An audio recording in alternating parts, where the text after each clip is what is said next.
যে মাওলানা সাইদ আবুল আলা মওদুদী রহমতুল্লাহ আলাই যখন তেজগাঁ এয়ারপোর্টে আসলেন, তখন আশরাফ আলী থানভী রহমতুল্লাহ তাকে রিসিভ করার জন্যে এয়ারপোর্টে গিয়েছিল এবং তার ঘরে তাকে এনে মেহমানদারি করিয়েছে, খাওয়া দাওয়া করিয়েছে।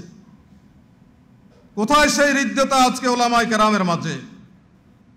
সেই দিলি সম্পর্ক কেন আজকে আমাদের মধ্যে নেই?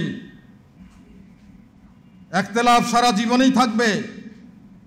ইখতিলাফ মাআল ইত্তেহাদ, এটাই হচ্ছে ইসলামের সৌন্দর্য। সেটা থেকে আমরা অনেকে দূরে সরে গিয়েছি।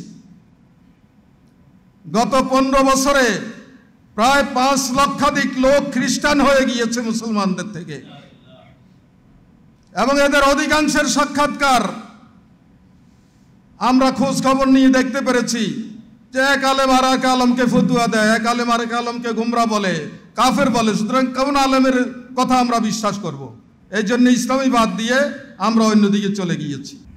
আমরা আল্লাহ তাআলার শুকরিয়া এই জন্য আদায় করছি, বিগত 17 বছর পর্যন্ত এভাবে উম্মতের যারা রাহবার, তারা একত্রিত হয়ে নিজের দিলের কথাগুলো, মনের কথাগুলো ব্যক্ত করার সুযোগ পাননি।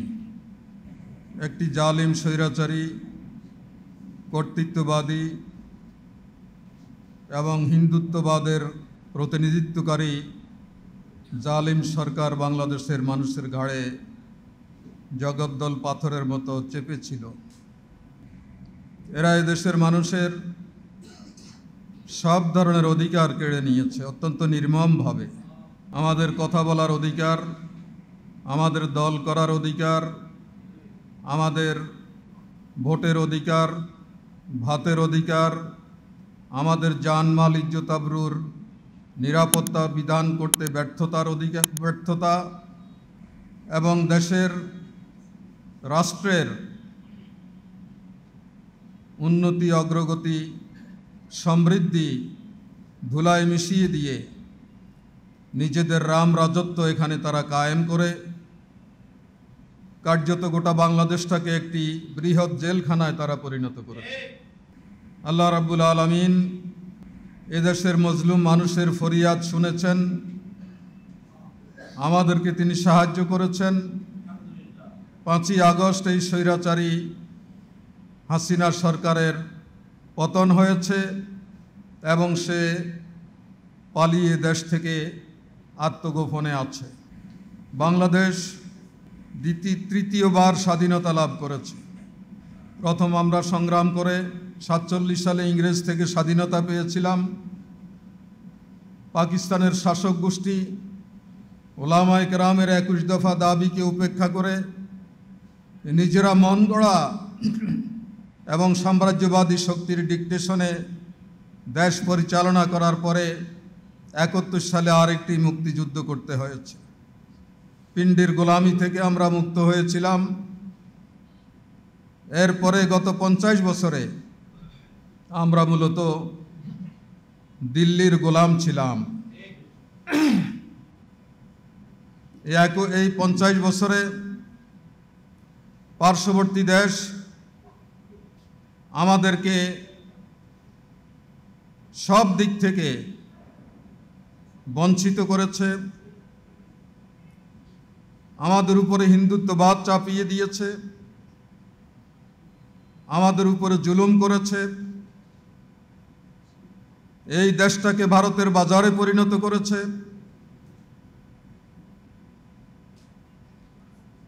দেশের সর্বস্তরের মানুষকে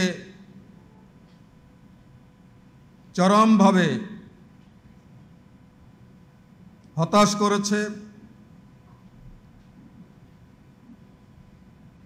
দেশ একটি অনিশ্চিত গন্তব্যের দিকে যখন দাবমান, ঠিক সে সময়ই এক ঐতিহাসিক দিন আমাদের সামনে এসে দাঁড়ায়।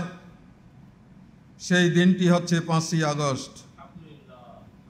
সেই দিনে আল্লাহ রাব্বুল আলামিন দিল্লির গোলামি থেকে আমাদেরকে রক্ষা করেছেন, নাজাত দিয়েছেন। আমরা তৃতীয়বার স্বাধীনতা লাভ করেছি। যারা 71 সালের স্বাধীনতা সংগ্রামে ভূমিকা পালন করার সুযোগ পাননি, যারা ৪৭-এর স্বাধীনতা সংগ্রামে ভূমিকা পালন করতে পারেননি, তারা তাদের সব দায় শোধ করেছেন ২৪-এর ৫ই আগস্ট তৃতীয় স্বাধীনতা সংগ্রামের মধ্য দিয়ে। এখানে আমরা যারা আছি তারা আজকে এটা বুক ফুলিয়ে বলতে পারি যে বাংলাদেশের স্বাধীনতা সংগ্রামের আমরা হচ্ছি মুক্তিযোদ্ধা। সর্বস্তরের মানুষ এই যুদ্ধে অংশগ্রহণ করেছে, দেশকে মুক্ত করেছে, স্বাধীন করেছে। এই দেশকে মুক্ত করার পেছনে অগণিত ভাই বোনের রক্ত রয়েছে। অনেক মানুষ পা হারিয়েছে, হাত হারিয়েছে, চোখ হারিয়েছে, পিতামাতা তাদের প্রিয় শিশু সন্তানদেরকে হারিয়েছে, তাদের বিশ্ববিদ্যালয়ের সম্ভাবনাময় সন্তানদেরকে হারিয়েছে।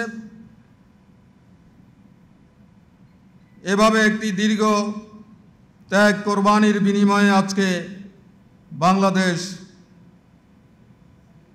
স্বাধীনতার শুভ সূচনা করতে পেরেছে, আলহামদুলিল্লাহ।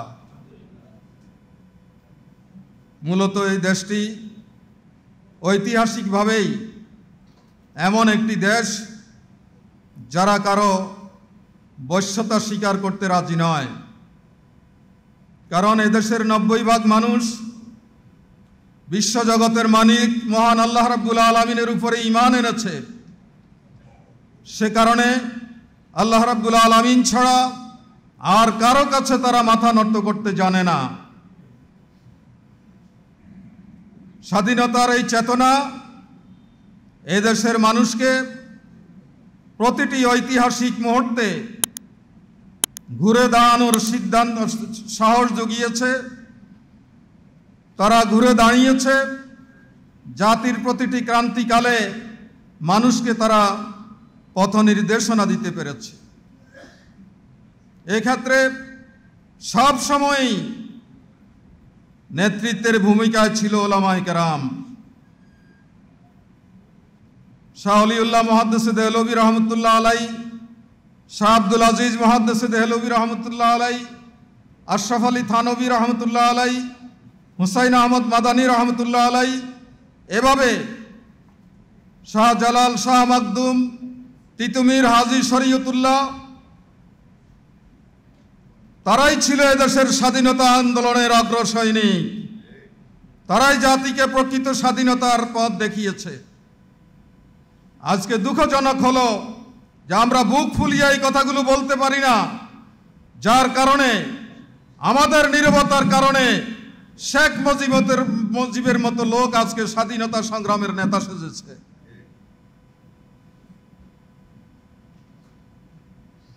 এদেশের উলামায়ে কেরাম জাতির প্রতিটি ক্রান্তিকালে পথ নির্দেশনার ভূমিকা রেখেছিলেন। আমি কিছুদিন আগে একটা বই পড়েছিলাম, সেখানে দেখলাম যে মাওলানা সাইদ আবুল আলা মওদুদী রহমতুল্লাহ আলাইহি যখন তেজগাঁ এয়ারপোর্টে আসলেন, তখন আশরাফ আলী থানভী রহমতুল্লাহ তাকে রিসিভ করার জন্যে এয়ারপোর্টে গিয়েছিল এবং তার ঘরে তাকে এনে মেহমানদারি করিয়েছে, খাওয়া দাওয়া করিয়েছে। কোথায় সেই হৃদ্যতা আজকে উলামায়ে কেরামের মাঝে? সেই দিলি সম্পর্ক কেন আজকে আমাদের মধ্যে নেই? আজকে আমাদের নেতৃবৃন্দ এখানে উলামায়ে কেরাম বলেছেন, বাংলাদেশে অন্যায়, জুলুম, দুর্নীতি, পাপাচার, জেনা, ব্যভিচার, উলঙ্গপনা, শিরক, বেদাত, এগুলো আজকে জালের মতো বিস্তৃত। এগুলো কিভাবে উলামায়ে কেরামের চোখ পাকি দিয়ে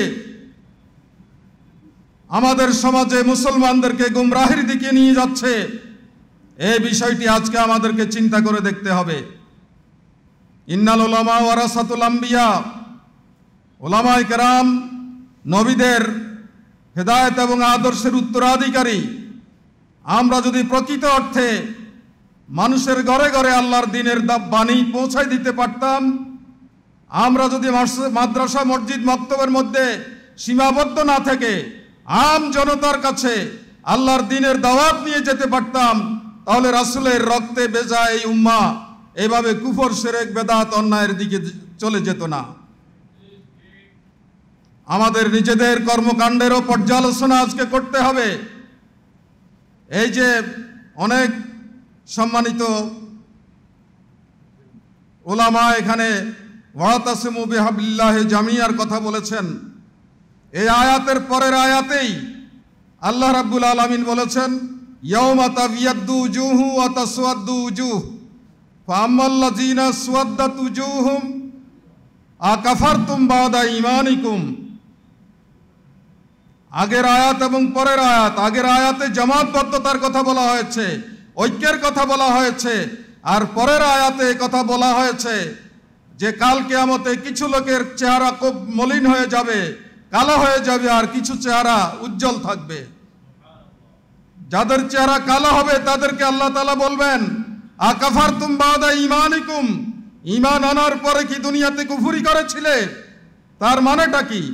সিয়াক ও সিবাকে কালাম যদি আমরা সামনে রাখি তাহলে বোঝা যায় যে আগের আয়াতে যে ঐক্যের কথা বলা হয়েছে, এই ঐক্যের ব্যাপারে যদি মুসলমানদের মধ্যে কোনো সমস্যা থাকে, বিভেদের বীজ যদি তারা বপন করে, সেখানে কাল কিয়ামতে তাদের চেহারাগুলোই কালো বর্ণের হয়ে যাবে।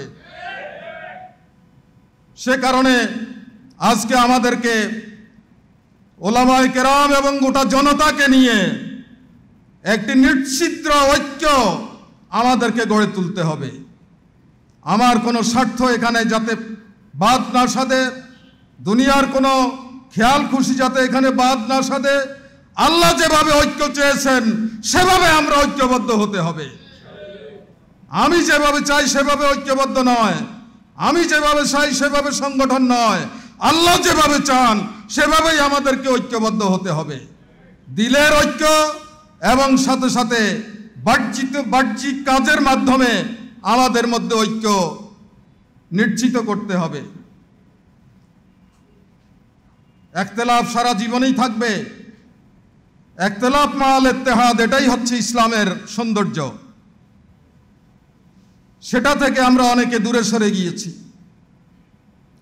গত 15 বছরে প্রায় 5 লক্ষাধিক লোক খ্রিস্টান হয়ে গিয়েছে মুসলমানদের থেকে, এবং এদের অধিকাংশের সাক্ষাৎকার আমরা খোঁজ খবর নিয়ে দেখতে পেরেছি যে এক আলেম আর এক আলেমকে ফতুয়া দেয়, এক আলেম আর এক আলেমকে গুমরা বলে, কাফের বলে। সুতরাং কোন আলেমের কথা আমরা বিশ্বাস করব?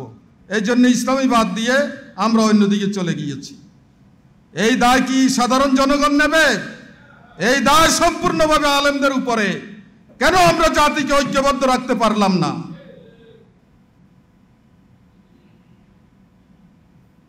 সম্মানিত ভাইরা, ইখতিলাফকে ইখতিলাফের জায়গা রেখে মৌলিক দিক থেকে আমাদের সকলকে ঐক্যবদ্ধ হয়ে এই শাহজালাল, শাহ মাকদুম, হাজী শরীয়তুল্লাহর বাংলাদেশকে আবারও মুসলমানদের পদচারণায় আমাদেরকে মুখরিত করতে হবে।